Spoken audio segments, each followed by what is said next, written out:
যে মাঠ কয়েক মাস আগেও ফুটবলারদের পদচারণায় মুখরিত থাকত, সেটা এখন পরিণত হয়েছে মাদক সেবীদের আখড়ায়।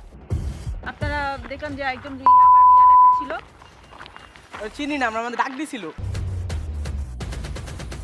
ক্যামেরা দেখে কমলাপুরের স্টেডিয়ামের ভেতরে থাকা কয়েকজন তড়ি ঘড়ি করে বেরিয়ে যায়। দেয়াল টপকে বা অন্য কোনোভাবে নয়, মূল ফটক দিয়েই বের হন তারা।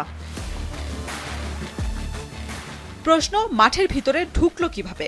এর উত্তর খুঁজতে গিয়ে স্টেডিয়ামের নিরাপত্তা কর্মীকে খুঁজে পাওয়া যায়নি। ফোন করলে নিরাপত্তা কর্মীর অভাবসহ আরও নানা অজুহাত দিলেন এই কর্মকর্তা।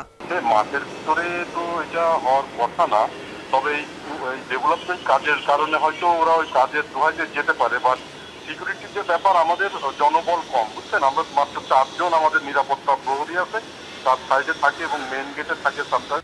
দীর্ঘদিনের স্টেডিয়ামের এমন হালে একে অপরের উপরেই দোষ চাপিয়ে নিজেদের চেয়ার ধরে রাখতেই যখন মরিয়া দায়িত্বপ্রাপ্তরা, তখন স্বাভাবিকভাবেই ক্রীড়াপ্রেমীদের মনে প্রশ্ন ওঠে, তাদের হাতে স্টেডিয়াম রক্ষা কতটুকু সম্ভব।